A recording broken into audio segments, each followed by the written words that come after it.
Without further ado, I want to kick off the class with Cyndy. Okay. Great. So, good evening. Oh, come on. Some of you guys may not be in class. Good evening. Good evening. Okay. Oh, watch this.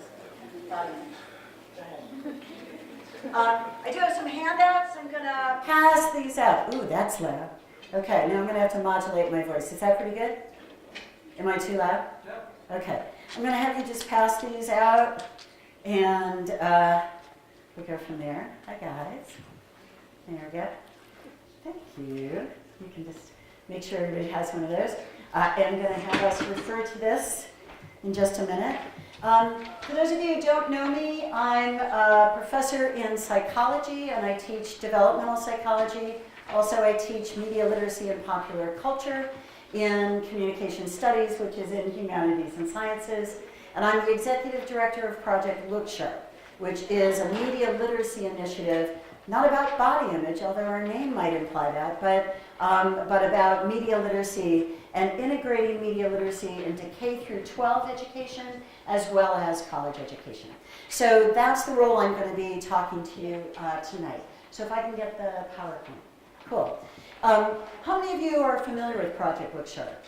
Okay, terrific. That's great. So for those of you who don't know, all of our curriculum materials, including many of the things that I'm going to show you today, are on our website, and they're free for educators. And we often have Park students and other students do internships with us, and are working right now on the development of a media literacy minor as part of the culture and communications major. So, so that's kind of the context that I'm going to speak to you today. So I'm going to keep coming over here and advancing my PowerPoint. So this is the graphic that we use to represent what we mean by media literacy at Project Look Sharp. So it is a process that is based on having access to media, but then an ongoing process of inquiry and reflection that involves some knowledge and awareness, certainly self-awareness of your own media use and the ways in which it impacts you, but mostly analysis and evaluation, and that's what we're going to do tonight. And then, very importantly, creation. And that's what you guys are going to be working on in your project. So all of media literacy is geared towards moving people to take action in their world. So I'm going to kind of focus on that tonight. So Bob just showed this great video. Who made that video?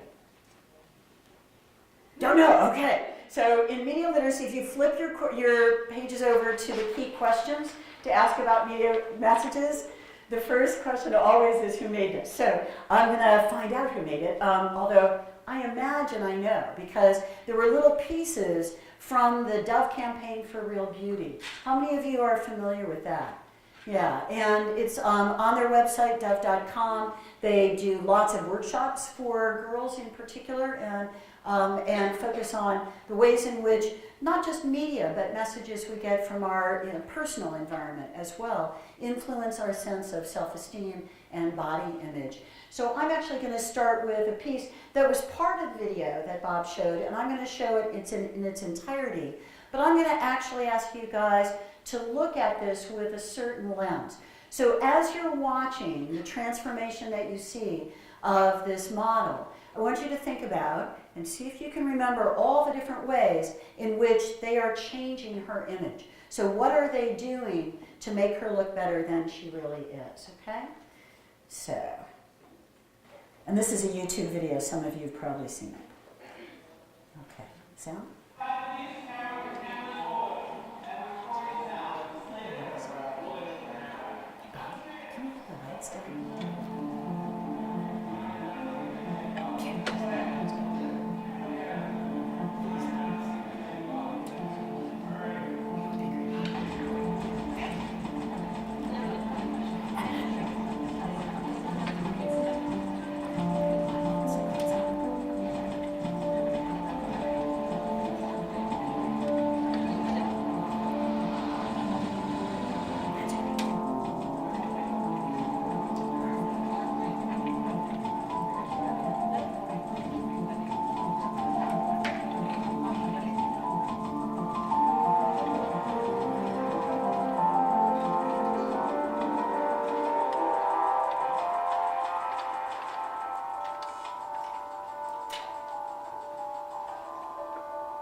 Okay, so what did they do to construct this young woman's image?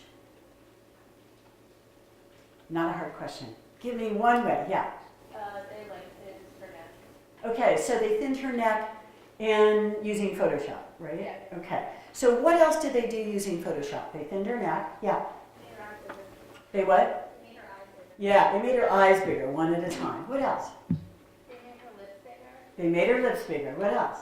Rid of all They got rid of all, they airbrushed out all the pimples. Yes, in the back. They cleaned up her hair. In what way? They made it fuller and voluminous. And did they do that? Everything else we've been talking about has been Photoshop. Although the pimples, was that entirely Photoshop? No, also the lighting, also the makeup. What did they do her hair through Photoshop? Well, they started curling it and stuff, and then they edited it more. Yeah, so before they even got to Photoshop, they probably colored her hair a little bit, put waves in it, they cleaned it up so it looked good. They did one other thing to her hair. They had a fan going. Yeah, they had a wind machine. Okay, so their hair would blow back, okay? And so they did all of that before they got to Photoshop. Anything else that they did, either before or during the Photoshop? They moved her eyebrows down. Yeah, they moved her eyebrows down. So it was adjusting things, parts of her body, some making them bigger, some making them smaller. What else? Anything else that they did? So they put makeup on her. They did the wind machine, yeah. They made her face thinner. And how did they do that? Yeah, in Photoshop, but also lighting. So lighting can be used to, in fact, make it appear thinner than it actually is. So lots and lots of different techniques that they did. And the message being, what's the message of that video that you just saw? Why did they make that? Go ahead. It's not natural beauty. It's fabricated. Yeah. So why would Dove take on this campaign in particular? Because this was a campaign specifically by Dove. And would this campaign work, say, for CoverGirl or something like that? No, it wouldn't work for CoverGirl. Okay, why does it work for Dove? Yeah. I think Dove started out like soaps to clean it, but as to CoverGirl was about makeup. So Yeah. kind of doing the anti thing of kind of covering yourself up, trying to do this fabrication. Yeah.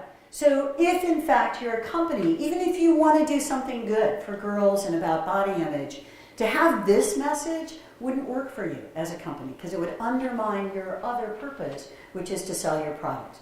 This works for Dove, and it's not the only thing they could do to sell Dove products.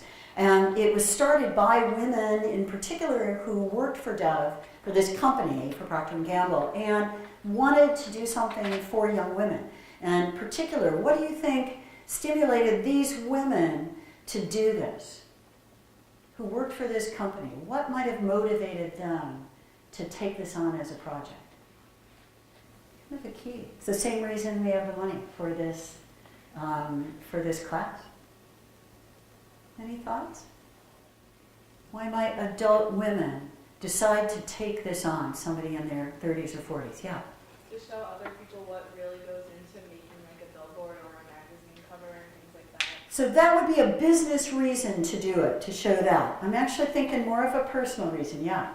I mean, considering that they're women in their 30s and they have their own kids and they might have their own daughters who are growing up in this age where beauty is fabricated and the perception of beauty is so skewed.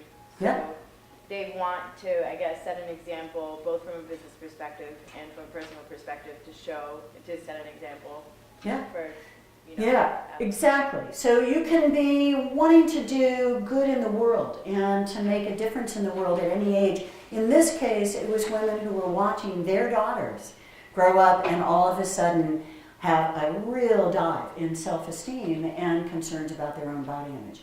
And the women decided, you know what, we work for one of these companies, we should do something about it. So that was their motivation, and really important to recognize that. But also to recognize that taking this on for them worked for them as a company as well. because that's their campaign, that's their unique selling proposition for Dove products is natural beauty.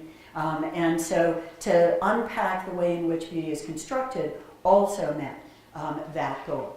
So I'm going to talk a little bit more about body image and also about gender. So on the sheets I gave you are what we call the key questions for analyzing media messages. I'm going to come back and talk about that as it applies to creating media messages, because that's going to be you guys tomorrow. But I want to talk particularly from this analysis point of view. So those of you who've had me maybe in class have seen this image before. So if you have, then you can't say what it's from. I'll tell you right now, this is part of an advertisement that was in a magazine. What do you think this advertisement was selling? If you already know, don't say, but what do you think this might be selling? So this is just part of the ad. Any guesses? You. A workout kind of thing, Okay, so like an exercise program, something like that? or the muscle building, The muscle building. What makes you say that? because it goes from none to how big it could get, so extreme. Yes. So you could go from this guy on the left, this little dinky guy on the left, to the guy on the right, to the guy in the middle, if you did use whatever this muscle building thing is. Yeah, that would be a good thought. That wasn't it. So what else could it be? As a what kind of product? I'll tell you right now, it's selling a product. Okay, what do you think? Is it like a soap or an axe type of spray? Okay, what would make you say that? Just because I feel like typically people have been advertising that kind of stuff with body image. Because if you smell this way, Then you can also look this way? yeah. Yeah, and in fact, people who market things like perfumes and aftershaves and smells, they have a challenge with magazine ads, right? Because they're selling a smell and you can't smell the smell. So they have to imply the smell from hunky guys who would be working out and giving off this smell, or put this smell on after they were done. So really good thought. In both of those cases, who would be the target audience? Men. Okay. I'll tell you right now, that's where you're wrong, because this is an ad for sanitary napkins, okay? For always sanitary pads.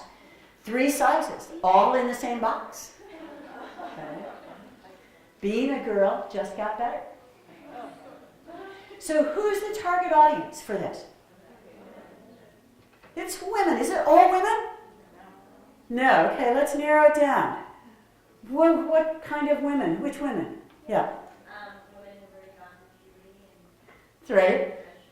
Yes, and not me, because I'm done with it. So, menstruating women, okay, and narrower than that. Go ahead. Heterosexual women, What makes you say that? because it's talking about guys and usually you put your pad in your vagina and Okay, TMI. That was really good, though. So absolutely true, though. Heterosexual menstruating women. And the reason we know menstruating women, that's the product, okay? And heterosexual, because what technique did they use to get our attention? Hunky guys, exactly, okay? And you can bet that they had that conversation. So tomorrow, when you are planning your campaigns, you want to talk about who is your target audience and what are the techniques that you're going to use to get their attention, to inform them, to persuade them. You have to focus on that particular issue. Are there any messages here about body image? How many people think yes? There are some body image messages here. Okay, what are the messages about body image? We've already implied some of it, yeah. It's almost humorous, like smell the one guy compared to you. Okay, this guy, kind of sad. Over here. This is not the body we want? No. Okay. Which one? How many of you would go for this guy in the middle? Okay. Okay. We have a few takers. How many people think, oh my heavens, no way, that guy is way too bulked up. Okay. So, and their message, are they saying that it's best to be the biggest for their product? No, they're actually saying 3 sizes in one box. The sizes are great. So you could almost argue that their message is, it's good to be any size, okay? Maybe. That certainly wasn't their purpose, but you could take it that way, yeah. They also, like the other 2 men, have really strong stances while his arms are just out of sight. The guy on the left, his arms, yeah, he's kind of flabby. He's just, yeah. Whereas the other guys are superhero stance.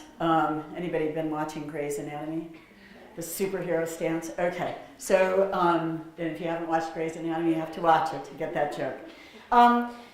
So, I want to actually talk, the whole course is really about body image and media. Gina Davis is going to be talking about gender in media. So I just want to do a little sidestep into some stuff about gender in particular. It doesn't necessarily relate to body image. I'm going to come back to body image at the end. So, concerns about messages about gender in the media are not new. This is an ad from the 1940s in a magazine. And what are the messages here about women? Yeah. That they should do all the housework. Anything else? About women. Yeah. Like that she can't show that, like a wife can't show that like she's tired or upset. That's right. Because if she is tired or upset, what should she do? Take these vitamins. Take vitamins. Okay. What else? Go ahead. That she's like depending on the man because she's like leaning into him, like he's like holding her, like supporting her. Yeah. So her body image, her body stance is not just her body image, but what she is doing is kind of leaning into him. She's probably so exhausted from doing all the housework. That's why. So what else? It also shows that he goes out to work at his job while she stays at home. And how do you know he goes out to work? Well, like he's dressed in a suit and also says he's tuckered out by closing time. Yeah. So he's tuckered out by closing time. Does she have any closing time? No, she has no closing time. So, yeah. Domestic work has no value. What makes you say that? The second little message Which is? is saying that he seems to thrive on the cooking, cleaning, and dusting, and she just says, oh, well, I get my vitamins. Yeah. You do all that for just vitamins. So who's stronger in this image, the woman or the man? Or could it be both? Yeah. Well, I was going to say that in this, it's saying that the ideal woman can do all these things. So Yeah. if women don't match up to it, they're not like the person you should do it. Yeah? Yeah. It is sort of a precursor of a series of ads that were about sort of super women who could actually go out and work out and come back and also then do all of the housework. And the poor men, they were not up to that, actually. They got tuckered out at work, and then they had to come home and fall apart so that the women could feed them and clothe them. But nonetheless, this was pretty common in the 40s. And I'll just show you one more ad. So this was in a business magazine in the 1950s. So messages about men, first of all. Messages about men. Go ahead. That they're putting up with the woman and that, they're being kind by not sort of Killing them. out of Oh, yes, they're holding in their homicidal tendencies. Yeah. I feel like that they're not to blame because that's what they have this urge to do something. Okay. And the messages about women? Yeah. They're so difficult to be around that You might want to kill them. Okay. Yeah. So it's easy to be outraged when you see messages like this. How many people find this highly offensive? Okay. It's easy to be outraged. And one of the things we talk about is what I call a danger cluck, that we see stuff like this and we go, look how bad this is. And that's easy. But if you just stay there, if that's your response, that's kind of disempowering, actually, to just be outraged and that's it. So we want to move, especially in media literacy, to this sort of analysis and evaluation, and in particular to creating your own message, changing the world that you see if you're concerned about it. So I'm actually going to show you a couple of commercials that are part of a new curriculum we have for 8-year-olds. And so I'm going to have you guys kind of be 8-year-olds for a little while. And I'm going to show you 2 commercials. And they are really about gender messages. There might be some body image messages, but I'm going to stick with gender for the most part. And we're using these to teach kids at the age of 8 in 3rd grade to recognize techniques that are used to construct commercials when the commercial has a target audience of them. So when are you the target audience, and how is this message constructed, including things like voiceover and sound and lighting and pace and the characters and the plot and the setting, all of those things. But in this case, to recognize how is that mapped onto gender and gender messages. So the setup for the kids after they learn some vocabulary is to watch this commercial and decide, is the target audience for this commercial only boys, only girls, or both boys and girls? And then what is your evidence in the commercial to back up your opinion? So that's what we're going to do.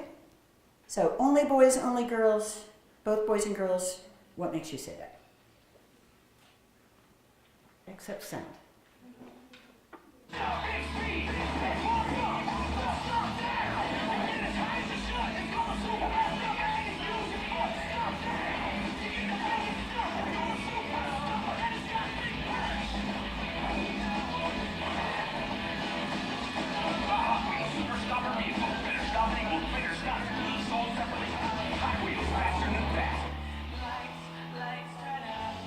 Okay, so how many people think that was made only for girls? See, people started. How many people think it was only for boys? How many people think for both boys and girls? Okay, good. Because sometimes people will raise their hand and say, oh, both boys and girls, because girls like to play with trucks too. Except that's not the question. The question is, who was the target audience that they made this for? Okay, so you're all agreeing only boys. What's your evidence? Yeah. So one is, oh, there were only boys in the commercial. And for 8-year-olds, that's usually the first thing that they say. So let me just ask about those boys. Did the boys look like they were having fun with those toys? Yeah. Do those boys really like these toys? They might. Might they not like these toys? How could that be? They look like they like them. They're actors. And when we're teaching 3rd graders, we want them to get that. That those are all actors. They might love these toys, they might hate these toys. They're being paid to look like they love these toys. So they're actors. Okay, so only boys. What other evidence do you have? Yeah? Trucks are associated with hypermasculinity. Yeah, so trucks, these are not just little, Hot Wheel cars zooming around. These are what kind of trucks? They're monster trucks, okay? And they not only showed the toy trucks, but what else did they show? Yeah, so you got this live footage of these monster jams. Okay. What else? Yeah. Yeah, they actually say stomp 9 times in this commercial, in the 30-second commercial. So it's very physical, stomping. Are there messages about violence in this commercial? Good to be violent? Not good to be violent. Yeah, what do you think? I mean, the toy was called Super Stomper. Super Stomper, okay. They're beating the crap out of these trucks, stomping and so forth. So you can, you want to look for how often that is a message, particularly in boy ads. Okay, what else?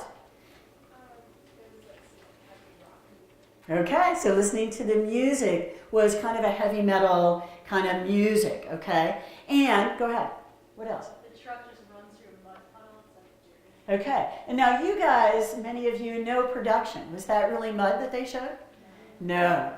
It was, I don't know, chocolate milk or something is what it looked like. But yeah, so, and we do associate, just like trucks, we associate mud with something that boys would like and girls would not. Although I actually know plenty of girls who love mud. So, so that's the idea. What else? Yeah. What were the colors like? Yeah, so there were no pastel colors. There were really primary colors, a lot of blue and red, bright colors, a lot of black, a lot of gray, a lot of brown. So those colors. What else? Yeah. The voice in it was a male? Yeah. So you heard a male voice talking. And anything else that you can think of? Where did the action take place? Yeah, outside, okay, and that's one of the things you want to note as well. And how fast-paced was this ad? Very fast-paced. It went from scene to scene to scene to scene to scene to scene. In fact, there are 20 clips in this 30-second commercial. So, with 8-year-olds, by the way, we show this 3 times so that they can each time get a little bit more from it. And sometimes we'll give them the language too, the vocabulary. But I'm going to show you another commercial. And same question, only girls, only boys, both boys and girls, what is your evidence? And you're already laughing. My magic is in dragons, from a magic place to you. With magic scented kisses, what magic things they do. Magic kiss, cherries. When magic is in dragons with their magic perfume scented potion that kiss, the magic appears. I found a magic heart. And when we kiss the wishing well, My magic kissing dragons. New figures and playsets, each song separately. Wishing well batteries not included. So many people think this was only for boys. Only for girls? Both boys and girls. Okay. I have to tell you, 8-year-old girls hate this commercial. The 8-year-old boys don't like it either, but the 8-year-old girls are particularly appalled. And one of the questions we asked them both times was, what age group do you think this is targeted for? So for the Hot Wheels Monster Jam one, what age group do you think targeted for? Yeah, probably around 8-year-olds. How about this one? Yeah. What the girls say is, little girls, only little girls. And I say, okay, so how old were those girls you just saw? And how old were those girls? They were 7 or 8, okay. And you know what the girls say? But those are actors. They've caught on already, that fast. Really great. That's what we want them to get. Yeah. Their view is no self-respecting 8-year-old girl would ever play with something like this. Okay, so how do you know this is only for girls? What's your evidence? In the back.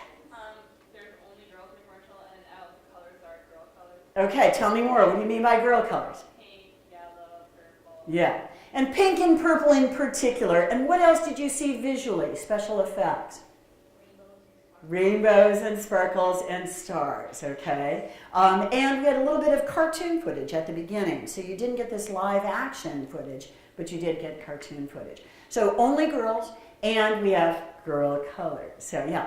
The music was kind of like princessy almost. Tell me what you mean by princessy. It was just kind of like light, and I don't know how else to describe it. It was just obviously made for girls. Yeah, not heavy metal, right? Not magic kissing dragons. You know, yeah, it was princessy. Again, you want to keep that in mind when you're picking your own music. Yeah. I mean, it says dragons, which you might think are boys, but those dragons were really like girly up and kind of looked more like ponies or something. Yeah. So they didn't look very dragony. They weren't breathing fire, were they? No. And what did these dragons do? They kissed. Yeah, go. Really terrific. I have done this probably 100 times. Nobody has ever said that. So what made you say friendship? Yeah. Yeah, you actually didn't see any boys actually playing together. They were all shown independently doing their thing. So really good point. What else? This kind of toy is more like make-believe based, whereas there are actually monster trucks in the world. Yeah. At one point in your life, you could actually drive one. Yeah. But no, you don't believe in magic kissing dragons? No. Okay. Yeah. It's like a strange sexualization of what their toys are. Tell me what you mean by that. When they kiss, their magic place lights up. So I do have to tell you the 8-year-olds don't say that. And I've done this a lot with adults and nobody's ever said that before, but what the 8-year-olds do say is they're kissing. And I say, now do only girls kiss? Is that it? I mean, don't girls oftentimes kiss boys? And they go, yeah, but not now. And so for them, just the kissing part. So noticing the kissing and the stomping, those are we've got stompers and we've got kissers. And so, what else? The first one was very physical, and they actually do stuff. Go into the mud, they go on adventures, and the dragons just spit at each other. Yeah, yeah.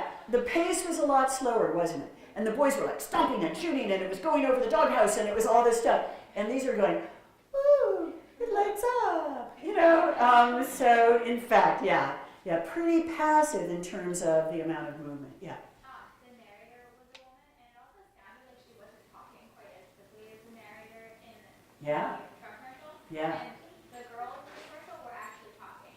In the truck, the boys had, I think, no lines. Yeah, there were no lines for the boy actors, but there were lines for the girl actors. So, although they were lines like, "Ooh, it lights up," you know. So yeah. Yeah, they spray perfume. So when my daughter saw this ad, by the way, this is what she asked for Christmas, and we got some. And it's just really hard to get them to do spray at all, anything, you know.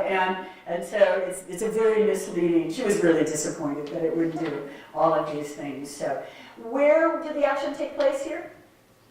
Indoors. So watching that, what takes place outdoors, what takes place indoors. And again, you want to kind of think of that when you are staging, whatever you're going to be staging. If you're going to be doing some kind of visual image or something. Is it going to be indoors, outdoors? What's the setting going to be like? So really good analysis. And teaching kids, for me, if we can teach kids beginning in kindergarten, we actually have lessons for kindergartners, to begin to do exactly this, to ask questions about where this was made, who made this, what's their purpose, but also to take apart these techniques.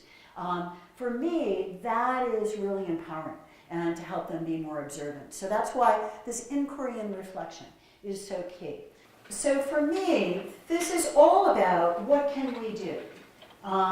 Because for media literacy, as I said, a lot of it is the analysis and the evaluation. And the difference between those two, analysis is what we were just doing. Evaluation is, what do you think about that? What does it mean? And do we think it's well done, not well done, true, not true? Some kind of judgment that we're making about what we see. So if we just leave it there, we've sort of encouraged people to, maybe be more observant, more critical of the things that they see. But for us, that's not enough. That the ways to move people beyond that and into empowerment, the best way to do it is to make your own media. And that's why having you guys be involved in this course, where your job is going to be to design campaigns that are going to take on this issue. Issues of gender, issues of body image, and issues related to the media. And to get your voice out there and make a difference, because action is really key. So in our elementary lessons, the lesson always ends with a conversation that the teacher has with the students about, so now that we've talked about this, what can you do? And getting the kids to reflect on that. So I can, make decisions about what toys I'm going to buy. I can watch these commercials and look at advertising and think about it. A bunch of kids say, I can talk to my younger sister and tell her, don't buy magic kissing dragons, or whatever, so that they can go back, talk with their families, talk with their friends, make a difference themselves in the world. So for you guys, in terms of what you can do, lots and lots of different options. So I'm going to give you 3, and then you're going to hear about the projects that you're going to do. So first, how many of you have ever made counter advertisements before? So much. I'm always surprised at that. So, because a lot of times people will do this in high school. So I do this in my media literacy class. For those of you who are in my class, we'll be doing this a little bit later. And what I'm showing you on the left, I just wanted to give credit to the students who did this. I actually have my students in my media literacy class do this towards the end of the semester, and then we actually put them all up on the wall and we go around and vote, and then there are winners. So you start with an ad, a magazine ad. In this case, it was for the footwear, Report Footwear. And what you do is you change the message. either by cutting and pasting, changing some of the words, adding words, changing part of the image. And in this case, all she added was report footwear because everyone's looking at her feet. Okay. So what was she saying by changing this message? Why did she add that? Yeah. That the advertisement doesn't really showcase the footwear itself, or showcase the model. Yeah. They're showcasing the model. So they're using this very good looking, very thin woman, okay? And you can imagine all of the photoshopping and the other stuff that went into creating this woman who has no pores at all in her body. And with the idea that, yeah, they're selling the shoes or the footwear, but really their technique is to use this model. So she was being sarcastic in saying that. In the same way, kind of this one. This was Be a Beach Blonde. And she just added, or be yourself. So the idea of dyeing your hair blonde. And when I was in the 60s, I don't know if you guys remember this. Do you remember the, if I only have one life, let me live it as a blonde? That was a campaign that was going on to sell hair dye to become blonde. And so for those of us who weren't blonde, we were like, oh, bummer. And my mom won't let me dye my hair. So in this case, her saying, you can be yourself instead of buying into this. This one, we gave the award for most reflective in media literacy. So it says Cosmo Beauty Book, Beyond Expectations. Maybe she's born with it, or maybe it's Photoshop. Okay. So really nice commentary in terms of just that, just adding this little comment, okay? And this one, which we gave Best of Show. It had said, I decide who I want to be.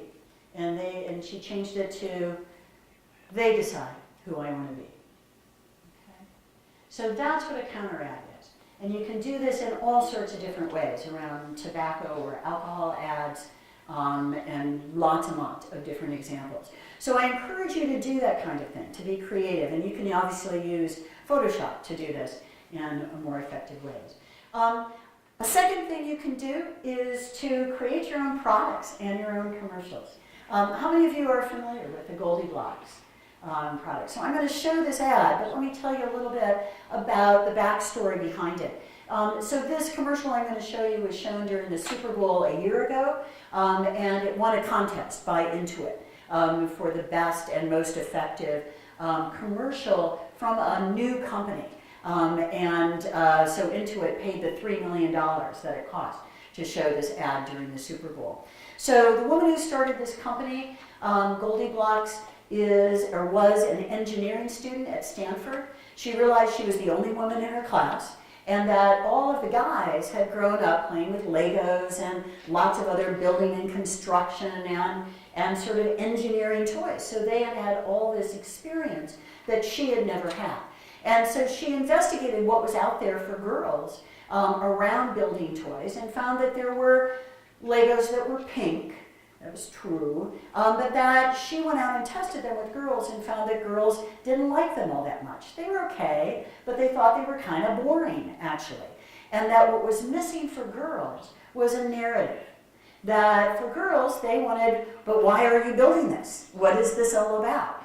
And so she developed a whole series of toys, and I have a bunch of them that my granddaughter has, who's 4. She was playing with them this morning, where you can build things, but it comes with a book. And the book is about a little girl named Goldie, and Goldie has challenges, and she builds things to get out of the challenges. And it comes with a whole little kit, where you can design belt drives, and you can design little vehicles that drive, and so forth. And you learn about axles and pistons and levers and so forth. And for my granddaughter who's 4, she loves it. She thinks it's great. So for the woman who started this company, she was really taking this on. And she funded it through a Kickstarter campaign initially. And you can go and see her TED Talk and learn more about her. I'm just going to show the commercial that was premiered during the Super Bowl. All right. Come on, get your toys. Girls, make some noise. More than pink, pink, pink. They want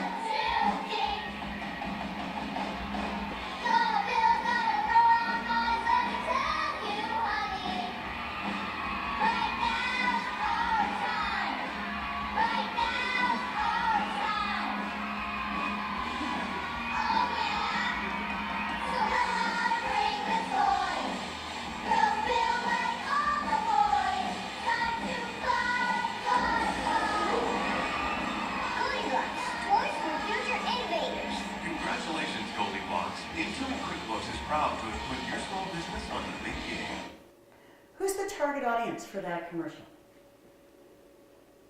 Yeah. Girls and women, Yeah. What makes you say it's girls and women? because women buy the toys and I would buy that. You would buy it, yeah. And in fact, this was shown during the Super Bowl, so we talked about this in my class today. What does that tell you about the target audience? More likely to be girls or women? Yeah, it's unlikely that girls, it's for 4 to 8-year-olds, these toys, and so unlikely that 4 to 8-year-old girls much will be watching the Super Bowl, maybe, but certainly more and more women are, and so target audience women.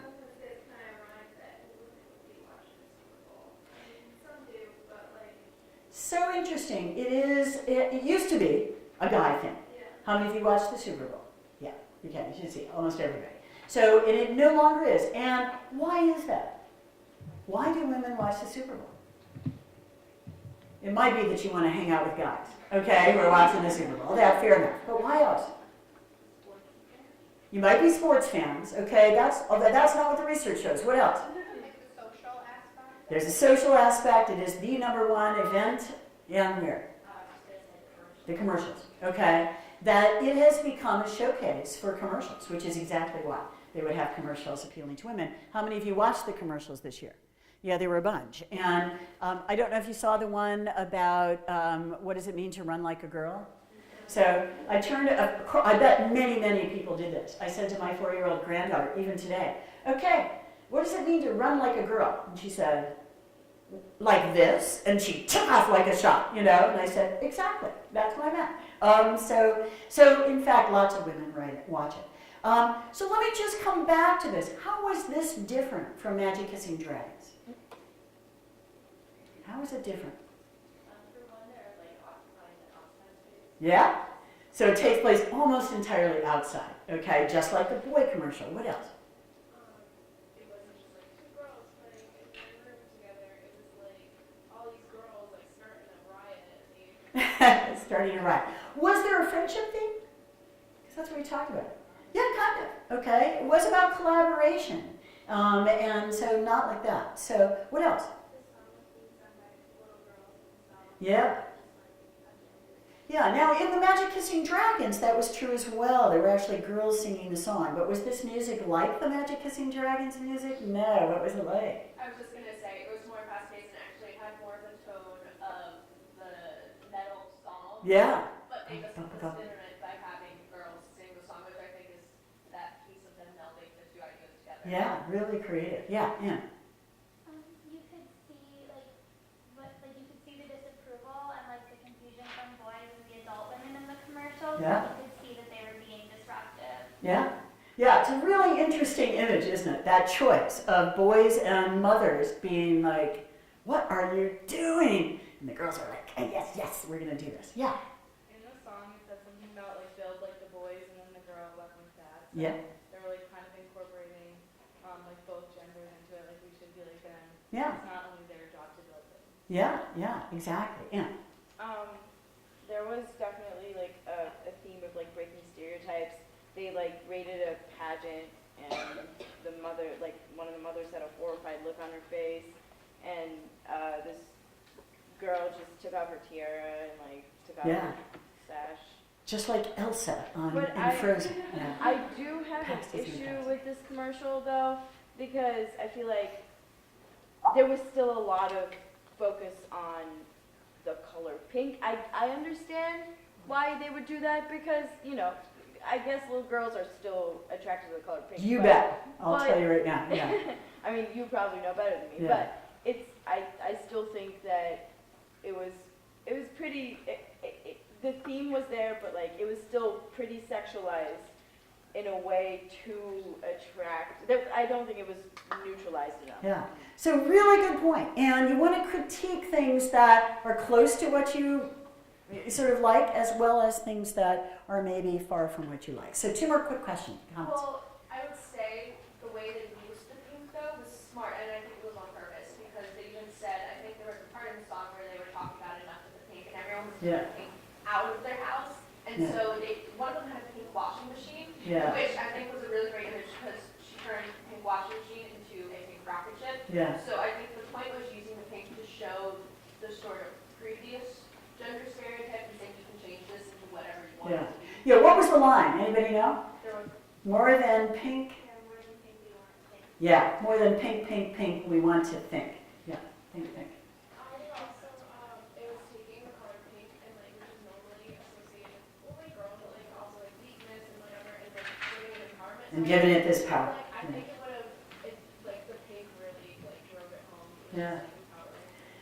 Really good. So I'm going to do two more comments. Go, and then we'll show one more thing. I also really liked that they were all doing everything themselves. Like there was no one carrying those big heavy like objects for them. They were Yeah. running through the streets like holding a big block and one of them holding like a big blow up dolphin or something like Yeah. that. And like while the boys were just standing in the garage with Yeah. their bike and eating So a the hot boys are the passive ones. The girls have been taking their pep vitamins. They're going to go. Yeah, them being like constantly active throughout the whole entire commercial and those guys standing still, whereas with most like little girls commercials Yeah. I've seen, including that dragon one, that they're the ones that are just like restrained. Yeah. They already play by rules. Yeah. So I encourage you to go online. There's a bunch of these to look at, including a wonderful Rube Goldberg version of this as well. So I'm just going to show one last thing. Anybody familiar with the Honest Beauty Project? Okay. This is a terrific them setup. I'm going to, just ending right on time.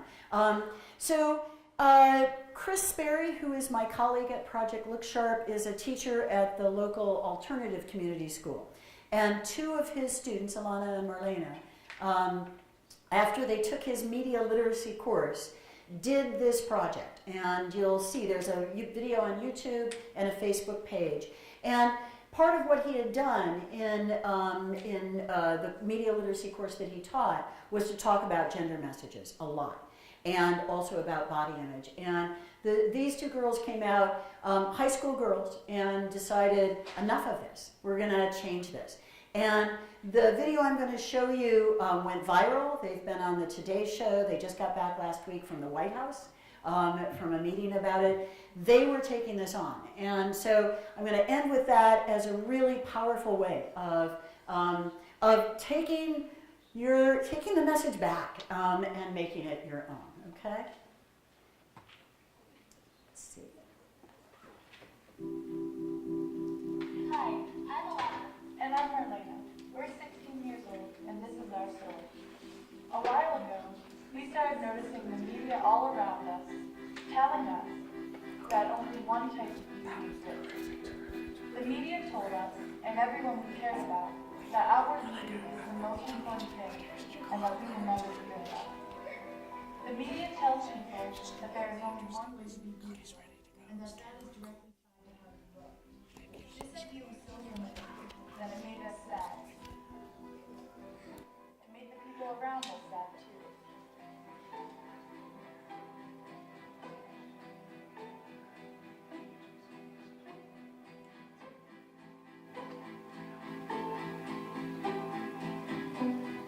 So we had an idea. What if there was a way to counter what the media had been telling us?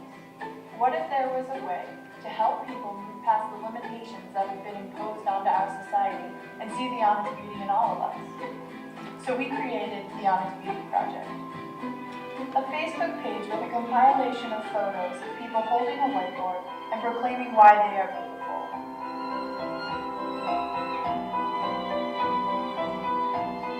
Whether it's because they have a fighting spirit or 3 families that love them, every person has a reason why they are beautiful that goes beyond their outward appearance. We've noticed that asking people to think about why they are beautiful can put a smile on their face and brighten their day. And having this collection of photos puts a force out into the media that counters what we've been told about beauty and helps to redefine it. Help us work to redefine beautiful. It starts with a click. Like our page, The Honest Beauty Project, and share with your friends. Help to put the you back in beautiful.